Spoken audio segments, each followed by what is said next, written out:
परिस्थिती होती. चला असू द्या. बरं काही न तुळशी वृंदावन केलं तर बाजूला शेळी बांधली. ती शेळी तुळशीला उपदाऱ्याच येऊ दे ना. शेंडा आला की छानी काय नाटको काय कायचे बाबा.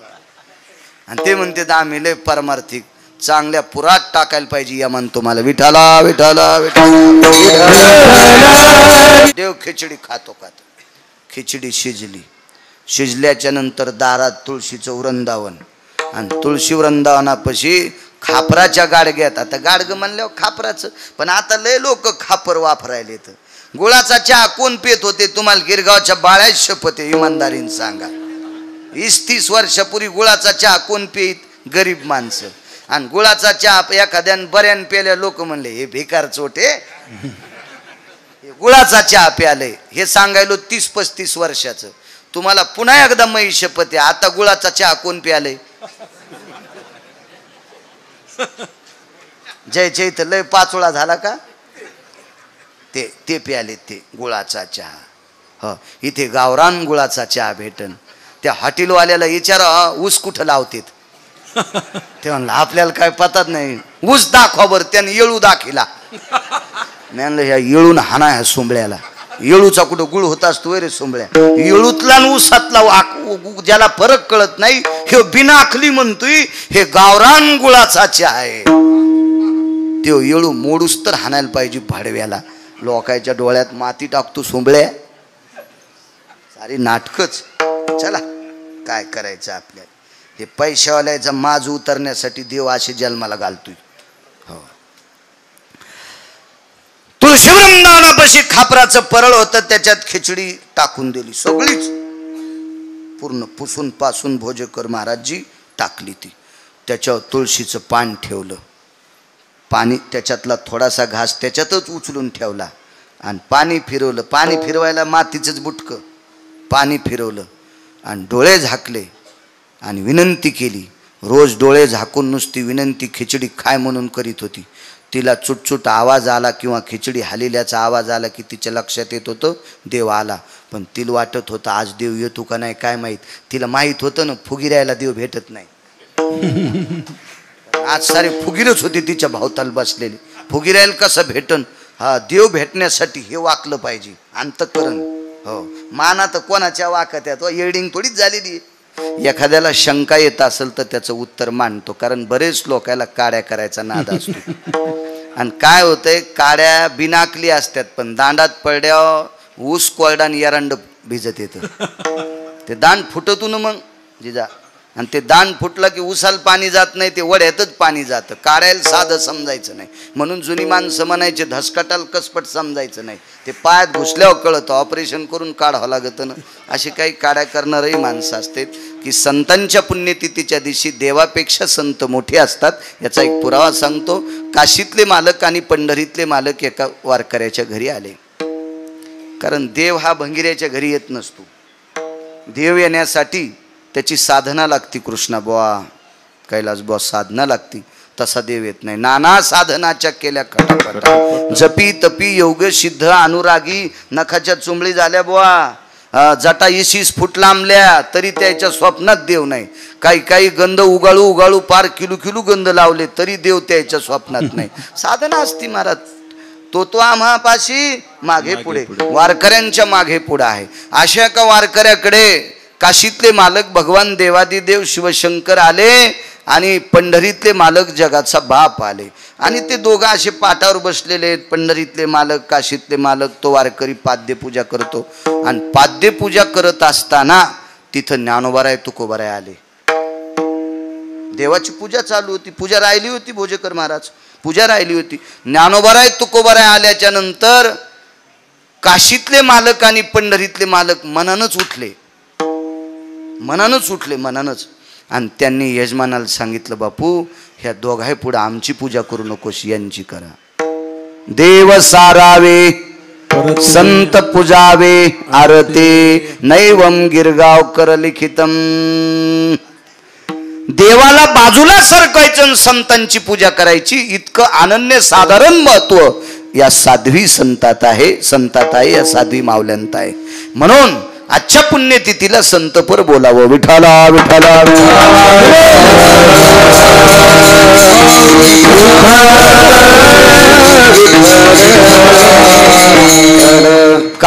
त्यांचा महिमा वारंवार. असं काय असेल की संतांच्या बाबतीत निळोबाराय आश्चर्यकारक शब्द वापरतात. मी किती वर्णन करू, काय वर्णन करू, काय सांगू. महाराज एके ठिकाणी देहूतले मालक सुद्धा म्हणतात, काय वानो आता न पुरे. श्रीमंत श्री जगद्गुरु तुकोबाराय माझे देहूतले मालक नमूद करतात की संतांचा महिमा वर्णन करत असताना माझी वाणी सुद्धा अपुरी पडते. याच्याकरता मी त्यांच्या पायावर डोकं ठेवणं, दर्शन घेणं उचित मानतो. तुकोबाराय, तुकोबाराय. काय गिरगावचा बाळा पिठला हटणारे. जिथं तुकोबाराय या संतांच्या चरणावर डोकं ठेवतात तिथं मी काय सांगणार आहे. जिथं निळोबाराय म्हणतात मी काय वर्णन करू, त्यार्थी मी काय सांगणार आहे. तुम्ही मला आशीर्वाद द्या आणि साध्वी मातोश्री पूज्यश्री माऊली मला आशीर्वाद देत्याल, त्याच्यावर मी बोलेल. एवढा मोठा संतांचा अधिकार या साध्वी माऊल्यांचा अधिकार आहे. रस्त्याने भोजेकर महाराज दिंडी चालली. करा थोडा कडक आवाज करा करा. दिंडी चालली. ती दिंडी दिंडीच होती. काही काही दिंड्यांना दिंड्या म्हणताना पण लाज वाटते. त्याच्यात हलकी वाजती, बया नाचत्या. मी पाहतो ना सोहळ्यात जातो, मला चालायला काही त्रास नाही. त्याच्यामुळे मी चालत असताना बघतो ना काही मस्तळलेली दिंडी मालक, त्याच्यामध्ये डफडं वाजत. डफडं सूत्र ऐका. काशीतल्या मालकांनी वारकरी संप्रदायात आरक्षित केलेलं वाद्य पकवाज आहे. या पवित्र भारत देशातला महाराष्ट्राच्या मातीतला टोकाला गेलेला मृदंगाचार्य असे 200 एका बाजूला बसवा, एकच हलकी एका बाजूला ठेवा. 200 पकवादाची माती करते ती. म्हणून संप्रदायात तिला मान्यता नाही. कधी कधी पायाला त्रास असल्यामुळं मी पुढे पुढे असा चलवतो, कधी मागे कधी बाजूला. तर ते पाहण्यात येतात त्या हलक्या वाजताना. त्या हलक्यावर इतका डान्स बाया सुद्धा करतात. त्या हलकीवर दिंडीत नाचणाऱ्या माणसांना बायांना कोणत्या नरकात टाकावं मला वाटतं यम सुद्धा विचार करीत असेल. त्याच्यासाठी एक स्वतंत्र नरक तयार करायचा. कशाला दिंडी म्हणायचं. त्या दिंडीतला एक क्षण सुद्धा अधिकारी लोक वाया जाऊ देत नाहीत. बघा काही काहींच्या दिंड्या अशा त्या दिंडीच्या कडेनं रुमाल बांधून चलत असताना असं वाटतंय आकाश सुद्धा हलायलंय. इतका त्या टाळांचा कुळघुळाट, ते त्यांचे स्वर, ते अभंगाच्या पडलेल्या त्या शेन्स, त्याच्या त्या गोडशा अशा लहरी, त्या लहरीनं आकाश दुमदुमून जातं. ते निष्ठावंत वारकऱ्यांच्या दिंड्या. अशी एक निष्ठावंत वारकऱ्याची दिंडी चालली आणि ती दिंडी गावाच्या कडेनं जात असताना गावाच्या कडेला एक केर टाकायचं ठिकाण, त्याला आपण उकांडा, उकिरडा, शुद्ध भाषेत उकिरडा, आडनाव नाही बरं, तुम्ही उकिरडे येत, हो, उकिरडा किंवा उकांडा असं म्हणतो आपण. असा एक त्या उकंड्यावर बाबासाहेब पाटील केर टाकण्यासाठी या महाराष्ट्रातली 3 दिवसापूर्वी लग्न झालेली पोरगी गेली. सात्विक होती ती भोजेकर महाराज, तात्विक होती, सदाचारी होती, पुण्यशील होती. आताची पोरगी 3ऱ्या दिवशी पुंजा टाकायला उकंड्यावर जाईल आणि तिला जर धाडलं तर ती बिना एसटीनच माहेरात जाईल. मला नाही राहायचं म्हणेन, मला 3ऱ्या दिवशी पुंजा टाकायला लावलाय. हो, तुला बाजावर बसून तुही सासू आरती करीन. तुही सात्विक घरातली मुलगी, काय त्यांचा महिमा सांगतोय. या समाधीतल्या साध्वी आश्रमातांचा महिमा किती मोठा याच्यावर बोलतोय. कसं होतं, ज्याच्या गावाला गंगा त्याच्या गुड घ्यायला सांगा. महाराष्ट्रातल्या लोकांना ही अधिकारी लोक गेल्यावर कळतात, आधी कळत नाहीत. ही शोकांतिक आहे. विठाला विठाला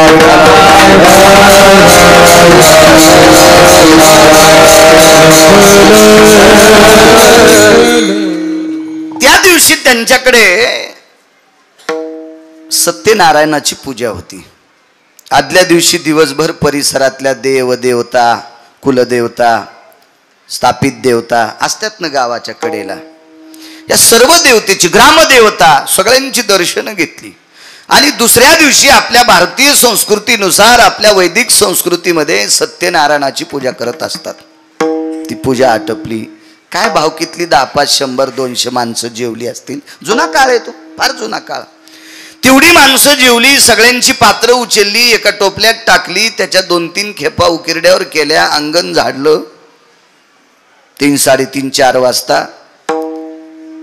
त्यावेळेला उन्हाळ्याचे दिवस होती, घरात अशी बाकीची सगळी आराम करत होती. जोडणी असेल, माळदाचं घर असेल.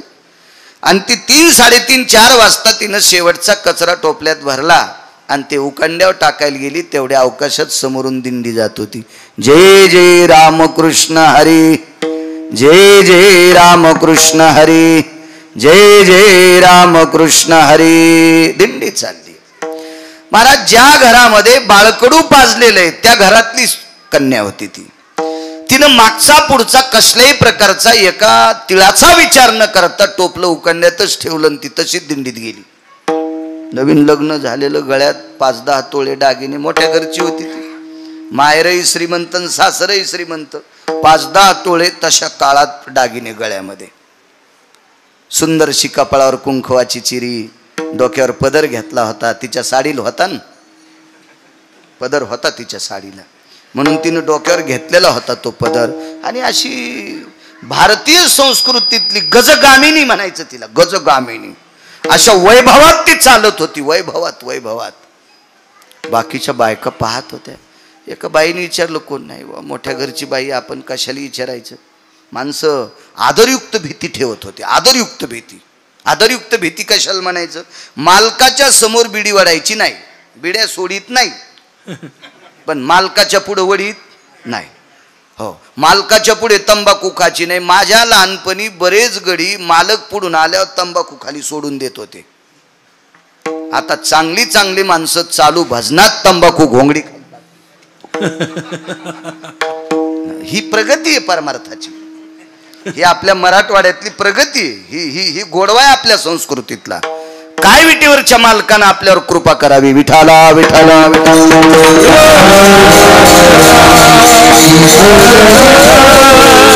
पूर्ण दिवस गेले, परत आली. महिना श्रावण होता बरं भोजेकर महाराज. श्रावण मास होता, श्रावण मास.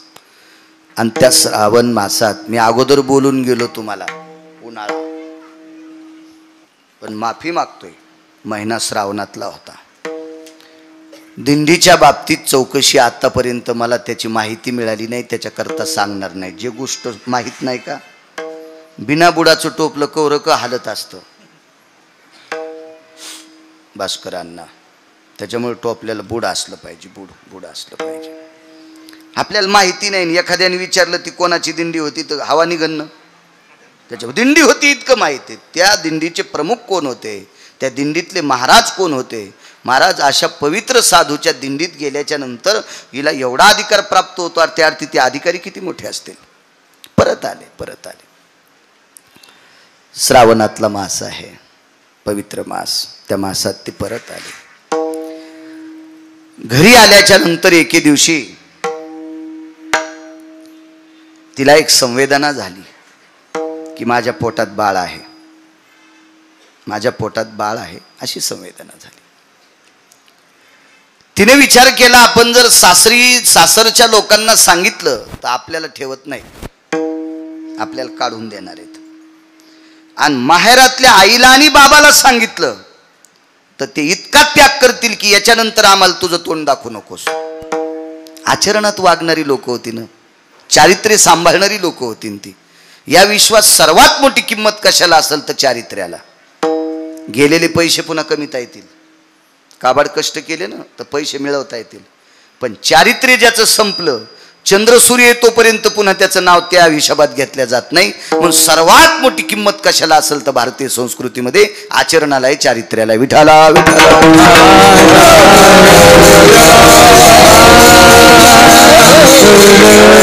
माळा किती मोठाल्या घातल्यास, गंध किती लावलास, माणसं दिसल्यावर रामकृष्ण हरी काय म्हणतो, काय डुल तू भजनात, हे नाही सांगायचं. आचरण तुझं किती गोड आहे हे सांगायचं. तुला पाठांतर किती आहे, तुला गाथा किती पाठ आहे. नाही म्हणला मी उलटी ज्ञानेश्वरी पाठ केली, तर हे सोंबळे आहेस तू. तुला कोण सांगितलं उलटी पाठ करायची. हा, आम्ही सोयीशी वाचून आमच्या स्वप्नात देव नाही, आणि तुला उलटी वाचिल्यावर कुण कुण भेटणार आहे? नालायकपणाचं टोकेने विठाला विठाला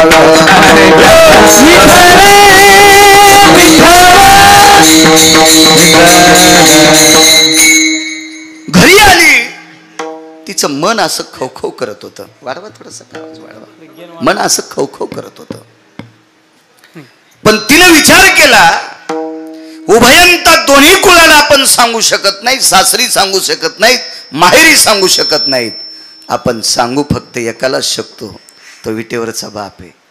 सुखही सांगायचं असेल तर त्याला सांगा, दुःखही सांगायचं असेल तर त्याला सांगा, मानही सांगायचं असेल तर त्याला सांगा, आणि अपमानही झाला असेल तर त्यालाच सांगा.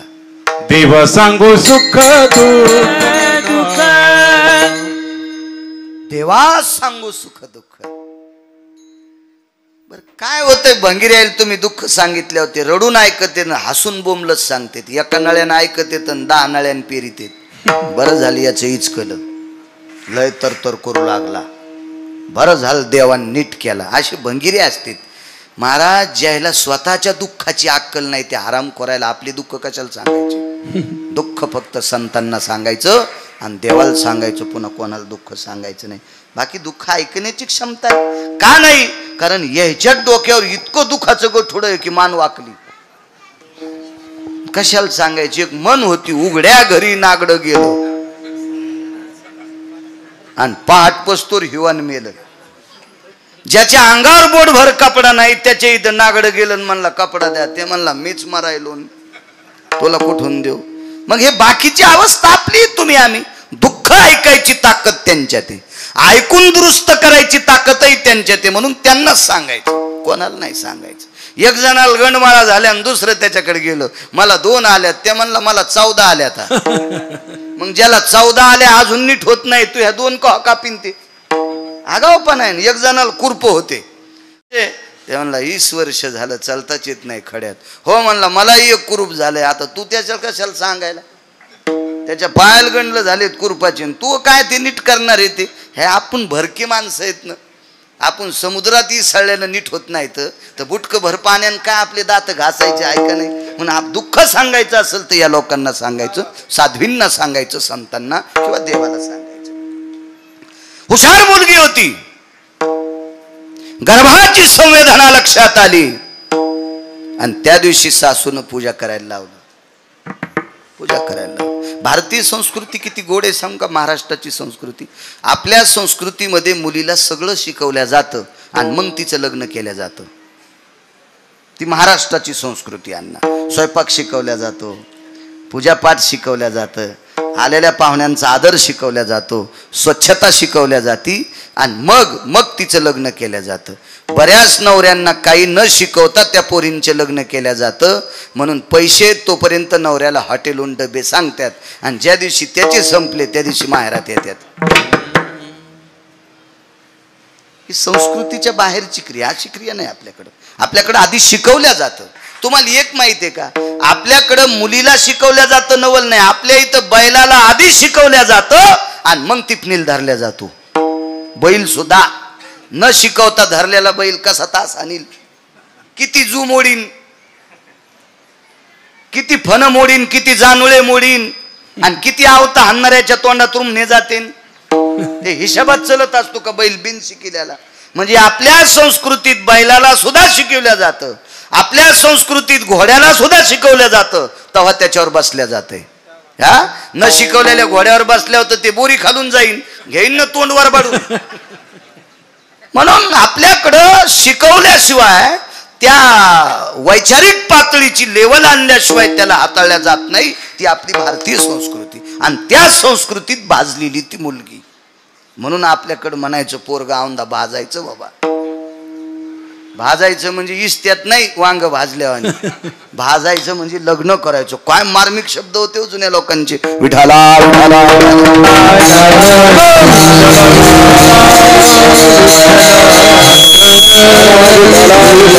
सर्व गुण संपन्न मुलगी, निष्ठावंत वारकऱ्याची कन्या. देवपूजेला बसल्याच्या नंतर पूजेमध्ये देव होता. तो देव बापाच्या इथून आणीत असते. आपल्याकडे लग्न झाल्यावर शेवटचा विधी असतो परवर लुटायचा.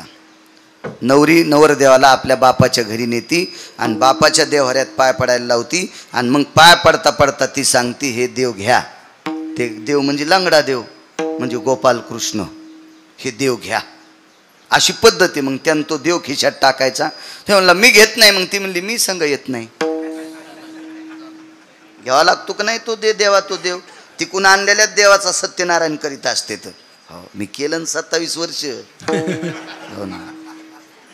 आणि मग तो देव खिशात घेतला. तो देव त्या देवाची ती पूजा करीत होती. कोणी नाही मागच्या देवघरात एकटीच आहे. बाजूला कोपऱ्यात एक जातो होतो भोजेकर बाबा. त्या जात्यावर एक दगड असतो गोल खुंटा ठोकायचा. बाळासाहेब पाटील तर दगड घेतला तिने हातात. तो हातात घेऊन दगड देवाच्या पुढे टेकला. देवाला लोणी ठेवलं, त्याच्यावर तुळशीचं पान ठेवलं. काय त्यांचा महिमा सांगतोय. तुळशीचं पान लोण्यावर ठेवलं आणि गोपाल कृष्णाला प्रणाम केला. मालक, माझ्या माहेरात आतापर्यंत देवा तुझी पूजा करत होते रे. याच्याकरता तुझ्या पूजेची अस्मिता मला सुद्धा आहे. पण एक विचारते रे देवा, बापानं ज्याच्यासोबत लग्न लावून दिलंय त्याचा अजून शारीरिक संग नाही. वारीत गेल्याच्या नंतर जी माणसं पाहिली, मोठी माणसं पाहिली त्यांना बाप म्हणाले आणि कमी वयाची पाहिली त्यांना जिजा भाऊ म्हणाले. मग पुरुषाचा संग मला नाही. मग माझ्या पोटात गर्भ कसा. देवा ही माहेरी सांगितलं तर आचरणातली लोक आहे. माझी आई देहत्याग करील, माझे बाबा प्राण सोडतील आणि सासरी जर सांगितलं तर ते मला हाकलून देतील. हे जगिन्य वाढन बरं देवा. मग मी तुला निमूटपणे विचारते, सुखही तुलाच सांगावं, दुःखही तुलाच सांगावं. आमच्या परंपरेतली सगळी जे ही धुरा आहे का देवा, ही तुला वाहिलेली आहे. वाहुहा संसार, हा हे सगळं तुला अर्पण केलंय. पण सांग ना देवा, कोणाचा गर्भ आहे. महाराज, धातूची मूर्ती बोलत असते का. तांब्या पितळाचा असेल ते फार केला तर चांदीचा रंगनाथ असेल. लय श्रीमंत असेल भोजेकर बुवा सोन्याचा असेल रंगनाथ मूर्ती. पण धातूची चेन कैलास बुवा ती कशी बोलल होती. त्या धातूच्या मूर्तीच्या हातात एक लोण्याचा गोळा आहे. पण तो गोळा कशाचा आहे, धातूचाच आहे. आणि हिच्या हातात दगडाचा गोळा आहे. देवाला सांगितलं, देवा सांग रे परमेश्वरा, सांग सांग गर्भ कोणाचा आहे. बोलत नव्हती मूर्ती. त्या रंगनाथाला, त्या गोपालकृष्णाला, त्या पंढरीतल्या मालकाला दह्या दुधानं तिनं स्नान घातलं होतं आणि सांगितलं, देवा मी तुला दह्या दुधानं स्नान घातलं, लोण्याचा तुळशीच्या पानाचा प्रसाद ठेवलाय. पण आता मी तुला प्रसाद देणार माझ्या अशुद्धाचा. अशुद्ध म्हणजे रक्त. मला सांग गर्भ कोणाचा आहे, नाही तर तुझ्या समोर हा पाषाण मी माझ्या डोक्यात घालून तुला रक्तस्नान घालते. तात्काळ मूर्ती प्रगट झाली. प्रगट झाली मूर्ती. चतुर्भुज नारायण आहे. पायावर डोकं ठेवलं, वटी पसरली. सांग देवा गर्भ कोणाचा आहे. पर्याय आहे देवा. माहेरी सांगितलं पर्याय नाही, सासरी सांगितलं पर्याय नाही, पाताचा पर्याय आहे. त्याला गर्भपात म्हणतात. पण हे जर पाप मी केलं तर चंद्र सूर्य येतोपर्यंत माझं नाव गढूळ राहीन, घाणेरडं राहीन, कलंकित राहील. म्हणून या निष्पाप बालकाची मी हत्या करणार नाही. आहे पर्याय, पण तो चुकीचा पर्याय आणि तो संप्रदायात मोडत नाही. मग सांग देवा, हे तिन्ही पर्याय जर माझ्या समोर मला अवगत नाहीत, मला ते प्राप्त करता येत नाहीत, त्याच्यापासून मला फायदा नाही आणि मला ते सहन होत नाही. सांग, करू देह त्याग तुझ्या पुढे. ठस ठस ठस ठस देव रडत होता. रडत होते प्रभू, रडत होते. महाराज व्याकुळ होऊन गदगदलेलं अंतकरण देवाचं पाहिल्याच्या नंतर तिनं स्वतःच्या पदरानं देवाचे डोळे पुसले. गोपाल कृष्णाचे, पंढरीतल्या मालकाचे डोळे पुसले. देवा रडणं हे माझ्या प्रश्नाचं उत्तर नाहीये. रडणं हे माझ्या प्रश्नाचं उत्तर नाही. मला माझं उत्तर मला पोषक द्या द्या. डोळे पुसल्यावर देवाचं रडणं थांबलं आणि व्याकुळ होऊन रडत होती. देवा पवित्र कुळातली रे, देवा आतापर्यंत मला फुलासारखं या कुळातल्या लोकांनी या 5-10 दिवस सांभाळले रे, का रे देवा अपराधा, सांग ना देवा. जगाच्या मालकानं स्वतःच्या पितंबराच्या कोपऱ्यानं तिचे डोळे पुसले. तिचं नाव होतं सखूबाई. जसं या अधिष्ठानाच्या माऊलीचं नाव आहे आसरा माता, तसं त्या माऊलीचं नाव होतं सखूबाई. डोळे पुसले भोजेकर बाबा. जगाचा मालक खाली बसला आणि सांगितलं, सखू सासूरवाशिनी होशीस, पारतंत्र्यातलं जीवन होतं. एक मर्यादित कवच असतं तारुण्यामध्ये. बाल्य रक्षंती पिता, तारुण्य रक्षंती भ्राता, वार्धक्ये रक्षंती पुत्र, नैव नैव स्त्री स्वतंत्रता. बालपणात आई वडिलाचा धाका असावा, तरुणपणात आपल्या पतीचं कवच असावा, आणि 90 वर्षाची म्हातारी असेल तरी मुलांचं कवच असावा. वार्धक्ये रक्षंती पुत्र नैवम गिरगावकर लिखितम. आणि हे सखू, या सगळ्या गोष्टीची तू पायमल्ली केलीस. भगवान म्हणले, हे म्हणण्यापेक्षा तुझ्या उद्याच्या भवितव्याचा विचार न करता धाडस केलंस आणि तू माझ्या दर्शनाकरता आलीस ग. पण मला तुझ्या माहेरातल्या लोकांची किंवा आली ग. एका पवित्र कुळातली मुलगी आहेस, तिकडच्या लोकांचं जगिन्य होऊ नये, अपमानाचा डोंगर वाढ होऊ नये, याच्याकरता तू वारीत आल्याच्या नंतर तुझ्या घरची सगळी कामं मी तुझ्या रूपात मी केली. महाराज, ती सखूबाई होती. सखूबाई तिनं सांगितलं, देवा तू साडी नेसला असेल काही नवल नाही, सारवण केला असेल काही नवल नाही, सडा टाकला असेल काही नवल नाही, स्वयंपाक केला असेल काही नवल नाही, शेण काढला असेल नवल नाही, केर टाकला असेल काही नवल नाही. याच्या मागं लोकांचं करीत आलंच ना. चोखोबारायचे मेलेली जनावरं ओरडेस, गोरोबा काकाचा चिखल तुडीलास, नरहरी महाराजाचा गडू फुंकू लागलास, सावता बाबाला खुरपू लागलास. हे खूप काम, अर्जुनाची घोडी धुतलीस, हे खूप काम केलेस ना रे देवा. काय नवलाची गोष्ट आहे? फक्त साडी नेसून केले काय? मला याचं वाटत नाही. माझं एकच प्रश्न आहे की माझ्या पोटातलं गर्भ कोणाचा? आता डबडबलं अंतकरण. आणि भगवंतानं सांगितलं, सखू एके दिवशी तुझ्या मालकाला कामना उत्पन्न झाली आणि ती तृप्त करण्यासाठी त्याच्या शेजेवर संग केला. कोणी केला संग? देवान महाराज श्रुतीनं प्रश्न केला. हा पुरुषा गर्भाशय, पुरुषाला गर्भाची पिशवी कसं शक्य आहे महाराज? श्रुती प्रश्न करते देवाला. श्रुती श्रुती श्रुती प्रश्न करते. श्रुती भगवंतानं श्रुतीला सांगितलं, श्रुती या प्रश्नाचं उत्तर तुला पुन्हा देईल, पण हिचं मिटू दे ना, मिटू दे, हिचं मिटू दे. श्रुतीनं स्वतःचा प्रश्न चुरगाळून टाकला. आणि श्रुती या विचार करत होती की जगाचा बाप आहे, वृक्षाचे पान हाले ज्याची सत्ता.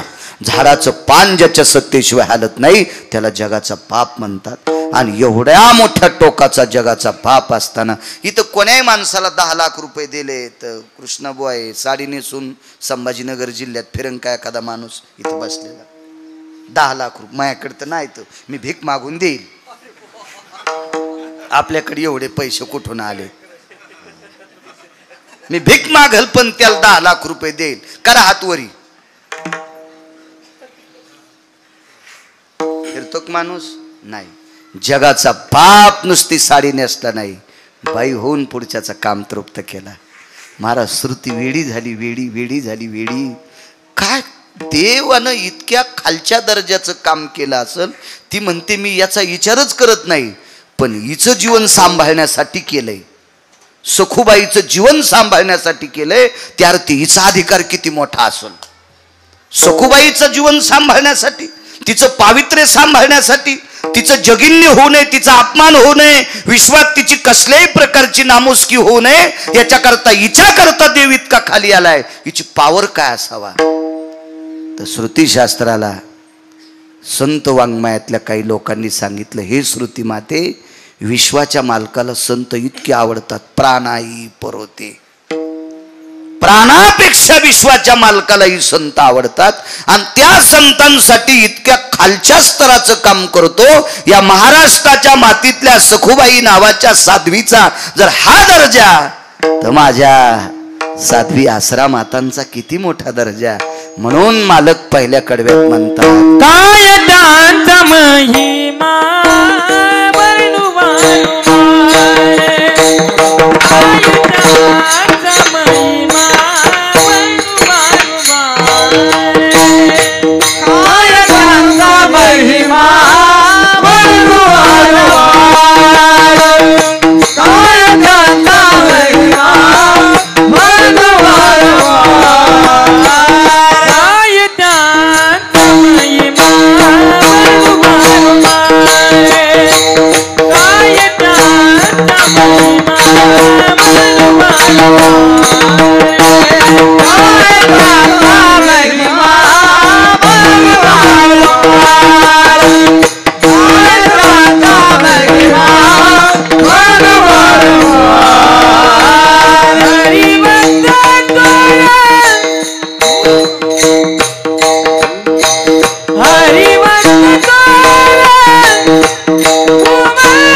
दर्जा या साध्वी स्त्रियांचा, त्या मावल्यांचा हा दर्जा आहे.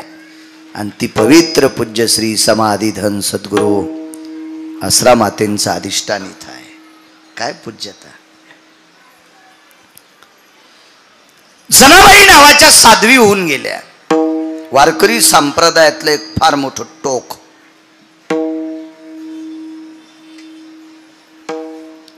महाराज विश्वाच्या मालकानं भ्यावं. विश्वाच्या मालकानं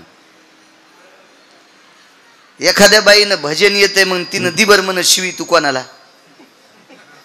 तुला दात राहतेत का खारोड्या खाला तर चपात्या चगळून खाईन खारोड्या चगळून खाता येत असतात का, ठोईन का तिचे कोणी दात. ती जगाच्या बापाला शिवी देत होती. तुझी रांड रंडकी झाली जन्म सावित्री चुडेल्याले, तुझे निघाले मळे तुला पाहून काळ रडे. एवढी हिंमत, इतकी ताकद, देवाला शिवी द्यायची. साध्वी जनाबाई. बरं काय होतं घरी, देवाला जीव घालण्यासाठी 5-25 गायी तरी जनाबाईकडे होत्या का? 5-50 एकर तरी त्याच्यातल्या गहू ज्वारीचा नैवेद्य करीत नाही. ह्याच दुसऱ्याच्या इथं खाला. नामदेवरायाच्या घरच्या भाकरी खाच्या. दाशी नामयाची मनोनिया. अनन्य साधारण महत्व आहे महाराष्ट्राच्या मातीमध्ये पवित्र स्त्रियांना. अनन्य साधारण महत्व. काय दर्जा आहे साध्वींचा. या गावातली एक न एक माऊली आपल्या सासरून माहेरी आज येते.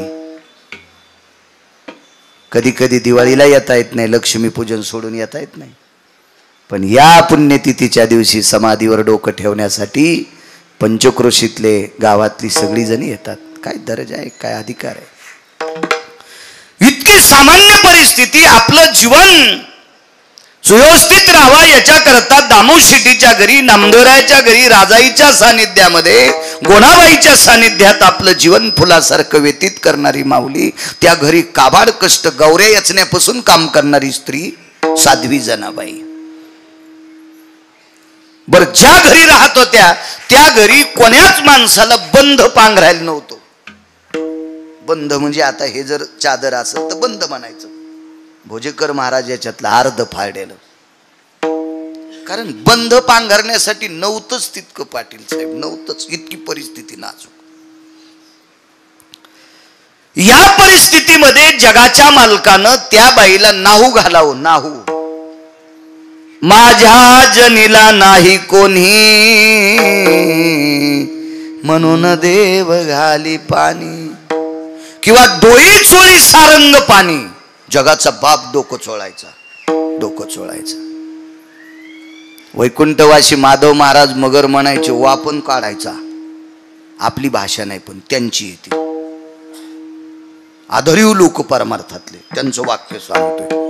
पा इतकं देव काम करायचा. एके दिवशी जनाबाई झोपलेल्या आहेत आणि राजाबाईंच्या गोतातली एक पाहुणी आली. म्हणजे नामदेवरायाच्या सासरवाडीतून एक पाहुणी आली. आता पांघरायला तिला काय द्यायचं, हिवाळ्यातले दिवस होते. काय द्यावं पांघरायला म्हणून जनाबाईनं सांगितलं, मला दिलेली जी वाकळ आहे ती पाहुणी पांघरेल. कडकड हिवाळ्याचे दिवस होते, कडकड हिवाळ्याचे दिवस. सगळी आपोआपल्या अंगावरची पांघरणं घेऊन झोपलेली आहेत. जनाबाई एकट्या झोपलेल्या आहेत. डोक्याच्या जटा, केस मोकळे केले आणि ते मोकळे केस असे तोंडावरनं पांघरले.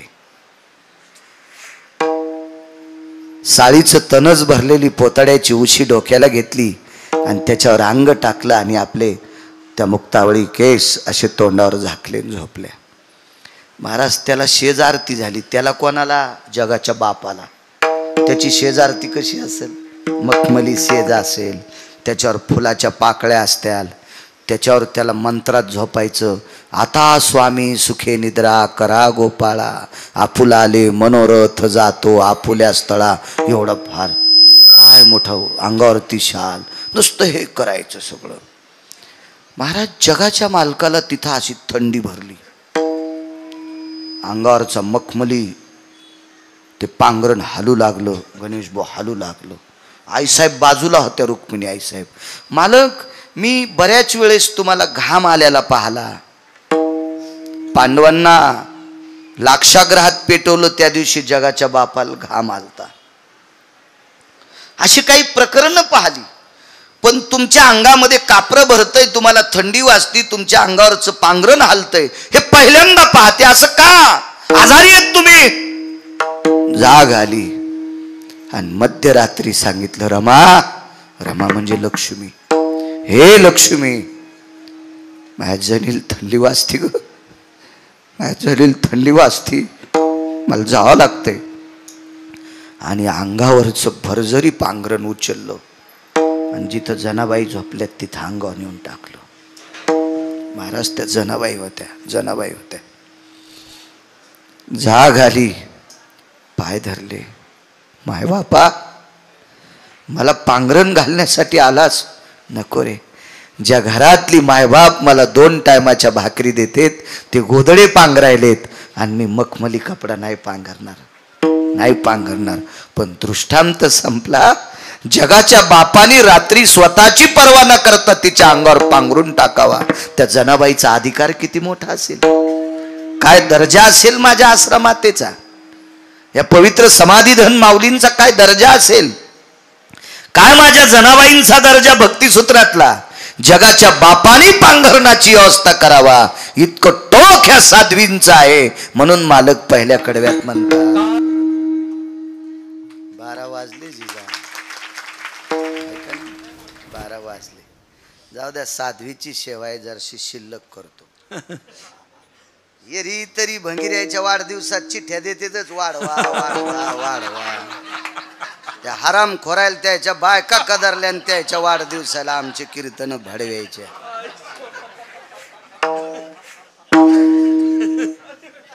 इथं बोललेलं मालकाच्या यादीत जाते. गरीब बाई एक एवढं उदाहरण ऐका, मग काल्याचा अभंग घ्यायचा आपल्याला. विठोबा रुक्माईचं भजन करून मग काल्याचा अभंग, त्याच्यावर 5 मिनिटं बोलून मग प्रसाद वाटू. आणि कधी पण सूत्र लक्षात ठेवायचे. मागे एकदा भागवत लावलं एका माणसाच्या वर्ष श्राद्धाला, आणि वर्ष श्राद्धाला भागवत लावलं. त्याच्या पुण्यतिथीच्या दिवशी काल्याचं कीर्तन ठेवलं. कसा काला करता येईल श्राद्धाच्या दिवशी? माणसाच्या श्राद्धाला काला करता येत नाही. का? कारण त्याची लायकी नाही म्हणून. आणि संतांच्या पुण्यतिथीच्या दिवशी का देव काला स्वीकारित नाही. ते म्हणतो माझा मोठेपणा नको, त्यांचा करा. इतका मोठा फरक आहे. फरक आहे एवढा फरक. हा, इथं देव नको म्हणतंय आणि तिथं त्याची लायकी नसते. म्हणून सूत्र असतात काही काही, त्याचं एक रचना करून केलं पाहिजे. अत्यंत गरीब एक स्त्री. तुम्ही या माऊलीचा जर फोटो पाहिला तर अंगावरचं लुगडं किती भारीच आहे तुम्हाला कळलं. तेच एकदम साधं लुगडं, साधं साधं, गळ्यात तुळशीच्या कंठ्या माळी, एकदम साधं साधं व्यक्तिमत्व. महाराज, विश्वाच्या मालकाला हलवायची ताकद. विश्वाच्या मालकाला किती पुण्यतिथी आहे? 46वी पुण्यतिथी. मला सांगा बरं, असा कोण श्रीमंत आहे त्याचं 46 वर्षापासून वर्ष श्राद्ध होतंय? 46 वर्षापासून. आणि जरी झालं ना नाही, उशिरा पाहिलं तुम्हाला. हे आमचे जुनी माणसं आहे. हे नाना झालं, स्वर्गीय तराशे महाराज झालं, विनायक महाराज झालं, हरिभक्तीपरायणे जुने. पहिल्याने इकडे यायचो मी खूप. तेव्हा ऑटो रिक्षात येत होतो मी, 3 चाकाचा ऑटो रिक्षा. पण आजही तसाच आहे. गाडी असू द्या कोणती बी, पण टाचा उचलीतच नाही. हा, टाचा उचलल्या की चांगला चांगला हत्ती पडतो बरं. नाही, टाचा नाही उचलू द्यायचा, पाय सगळा टेकायचा, भीती राहत नाही. विठाला विठाला.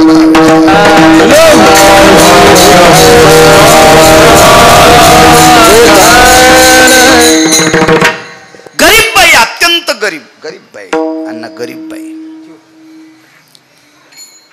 ती रोज देवाला नैवेद्य द्यायची, खिचडीचा नैवेद्य. काय असेल बरं तिच्या खिचडीला? कधी जर तेल नसलं तर ती पातेलं ते मडकं गरम करायची आणि त्याच्यात पाणी टाकायची. ते चणकन वाजलं, पाण्याला चटका बसला आणि पाणी उकळलं की तांदूळ टाकायचे. फक्त मीठच त्याच्यात. मोहरी नाही, जिरं नाही, तेल नाही, हळद नाही, जायफळ नाही, कढीपत्ता नाही, काही नाही तिच्या खिचडीला. नुसतं मीठ आणि मिरचीचा तुकडा. अत्यंत गरीब बाई, अत्यंत गरीब बाई.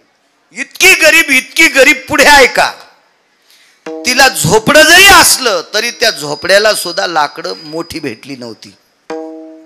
कारण तिच्या झोपड्यात मधात जाताना बसून जावं लागायचं. बसून भाऊसाहेब महाराज बसून. उभ्यान गेल्यावर थुत्तर फुटन. म्हणजे उभ्या मेडी उंचीनं कमी होत्या. मग आता ते वाशे तरी लांबणीचे कसे जमतील? वाशे नाही कळायचे जिनच्या पॅन्टीवाल्याला. वाशे फक्त जुन्या लोकांना कळतंय. तुम्हाला वाशे कळत नाहीत, वाशे मोजता येतात. विठाला विठाला विठाला. म्हणून जुनी माणसं म्हणायचे काय बचर बचर लोकांचे वाशे मोजायला. वाशे मोजणं म्हणजे दुसऱ्याची निंदा करणं, उकांडे उकरणं. वास त्याला म्हणतात, ते लाकडाचं असते. जुन्या लोकांना माहित होतं. पूर्वीच्या काळात ते पत्र गित्र दुर्मिळ होते म्हणून झोपडे करायचे ना. आडं असायचं, त्याला आडू असायचा, उभ्या मेडी असायच्या, वाशे असायचे, खालच्या आखुड्या मेडी असायच्या, कोपऱ्यात मोघळ करायचे, मोघळाला एक मजला करायचे, त्या मजल्यात पेंडी ठेवायचे म्हणजे बैलाचं तोंड पुरुणी टाकल्यावरच खावा अशी शिस्त असायची. राहाल जर कोठे होते तर त्याच्या सगळ्या वस्तू ठेवायचे मोघळ. आता काय राहाल बंगले आणि आतमध्ये भूत. काय नुसता मोठा वाडा पोकळवासा वारा जाय भासा भासा. नामदेवरायाच्या घरी झोपडं होतं पण भजन 14 लोक करीत होते. हा, आता काय नाही, आता नुसतं. हा, एक जणांनी घर बांधलं, वास्तू शांतील माल बोलवलं. घर होतं 1.5 कोटी रुपयाचं. माझ्या लक्षात आली आणि मिस्त्रीत पैसे बुडिलेत. भेताड रडू लागलं ना ते.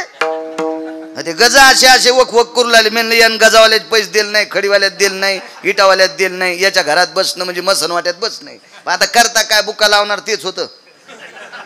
त्याच्यामुळे मी काही विरोधात गेलो नाही त्याच्या, काय विषय नाही त्याचा. एवढं मोठं घर म्हणलं तुळशी वृंदावन आणि करीत असतीत का म्हणलं बाप्पा. आणि तू हिंदू आहे ना आणि तुळशी परिस्थिती होती. चला असू द्या बरं. काही न तुळशी वृंदावन केलं तर बाजूला शेळी बांधली. ती शेळी तुळशीला उपदाऱ्याच येऊ दे ना. शेंडा आला की छानी, आला की छानी. काय नाटको काय कायचे बाप्पा. आणि ते म्हणते आम्ही लय परमार्थिक चांगल्या पुरात टाकायला पाहिजे. या म्हणतो मला विठाला विठाला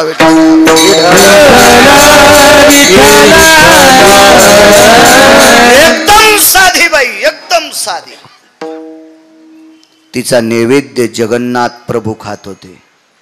जगन्नाथ प्रभू ओडिसामध्ये, त्याला जगन्नाथपुरी म्हणतो. हो, तिची खिचडी.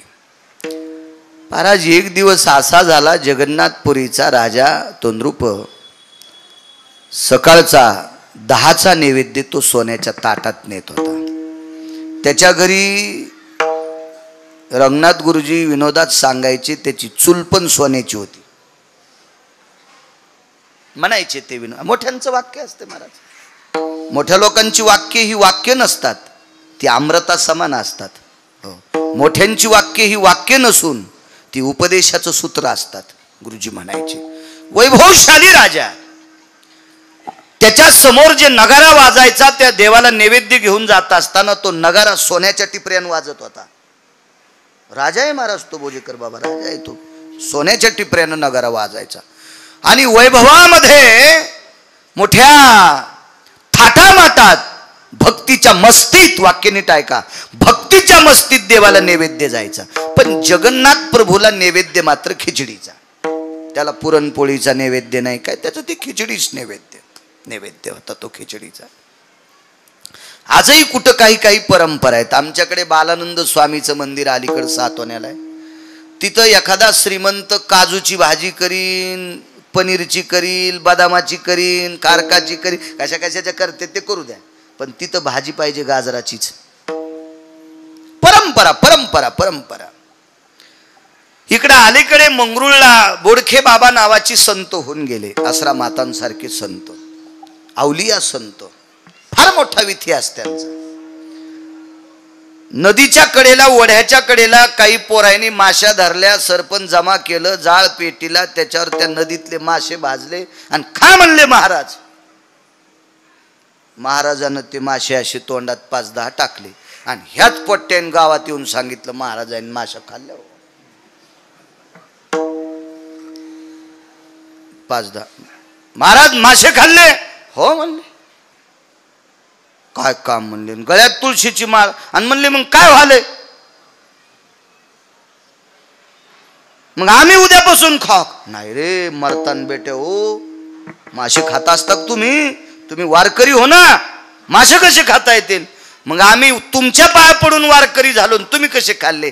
अरे मी खाल्ले नाही रे, हे मारू लागले म्हणून जिते केले.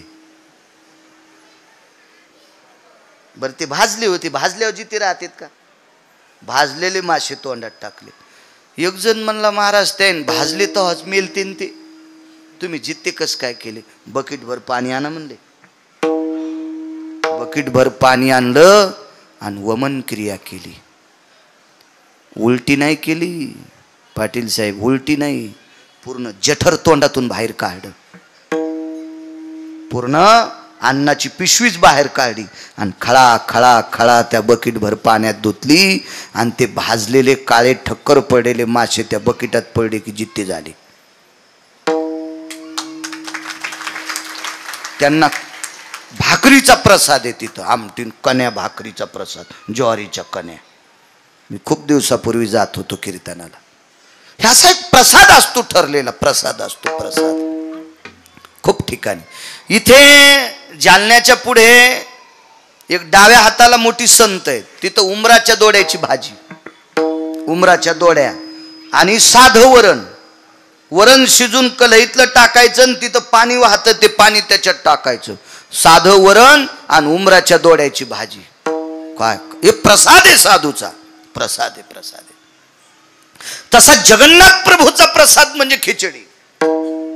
महाराष्ट्र फार टोकाचा आहे. महाराष्ट्र महाराज या लोकांमुळे आपण साबूत आहेत. धरा या महाराष्ट्राची, या भारत देशाची पृथ्वी शेषाला सहन होत नव्हती, म्हणून या संतांनी त्यांच्या तपोबळावर पृथ्वी स्थिर ठेवली. शेष कधीच थकलाय, इतकं पाप झालंय, शेष कधीच थकलाय. आता केवळ जर पृथ्वी साबूत असेल त्या संत लोकांच्या पुरुषार्थावर आहे, या वारकऱ्यांच्या पुरुषार्थावर आहे, त्यांच्या ताकदीवर आहे. देवाला मोठ्या थाटात नैवेद्य खिचडीचा ठेवला. त्या दिवशी 10 सव्वा 10 वाजता राजा गेले, नैवेद्य ठेवला आणि नैवेद्य उघडा करायच्या आधी तोंडाकडे पाहिलं तर देवाच्या तोंडाला खिचडीचे कण लागले होते, भाताचे कण.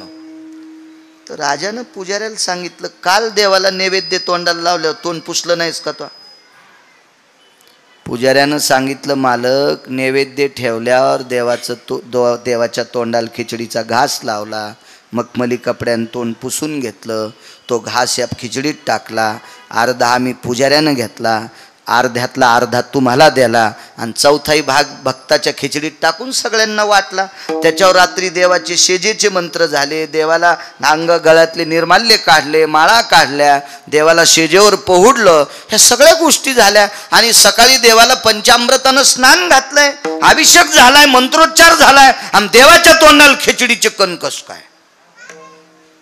राजान पुजाऱ्याला वेठीच धरलं, दार लावलं आणि मग साक्षात्कार झाला राजाला. संध्याकाळी, राजा तुम्ही नैवेद्य नुसता ठुता, पण या गावातली एक म्हातारी तिची खिचडी देव खातो. राजा म्हणला, आपल्याला तिला बोलवा, आपल्याकडे बोलवा. मग तिला बोलवून घेतलं, त्या म्हातारीला बोलवलं, भालदार चोपदार पालखीच पाठिली सोन्याची. पण ती साध्या विचाराची म्हातारी होती, साध्वी भोसले माता सारखी ती माऊली होती. ती पालखीत कशाला बसून सोन्याच्या? त्या म्हणल्या, मी पायी चलते. आणि ती म्हातारी काठी टेकीत टेकीत राजाच्या दारात आली. आल्याबरोबर राजाची पत्नी वगैरे, प्रधानाची पत्नी सगळ्या बसल्या. राजाने विचारलं, माय, मोठी माणसं आदरयुक्त बोलतात, ए माय, जी माय बाप, तू खिचडी करते? हो. देवाला नैवेद्य? हो. नुसता नैवेद्य देत नाही, त्यानं खाल्ल्याशिवाय मी खात नाही. राजा म्हणला, आगाऊच का आम्ही? आमच्या इथं सरपण टाकायला सोन्याची चूल. आता सरपण सोन्याचं नसतंय, असतं तर ते पण केलं असतं राजाने. सरपण कसं सोन्याचं करता येईल? चूल सोन्याची, भांडे सोन्याचे, चमचे सोन्याचे, ताट सोन्याचा, नगारा वाजायला सोन्याची टिपरी, नगाऱ्याचं कातड सोन्याचं करता येत नाही, तर ते पण केलं असतं. माणसं काय करतील पैशाच्या जोरावर देव जाणे, सगळं वैभवशाली. आम्ही काय ठुली म्हणून ठुतो, खाल्ली म्हणून खाऊ घालतो ना आणतो घरी. म्हातारी म्हणली, तशी नाही. मग राणीनं सांगितलं, प्रधानाच्या पत्नीनं सांगितलं, बऱ्यापैकी असे चरचर बोलणारे लोक असतात ना मोठ्या लोक आहे पुढं,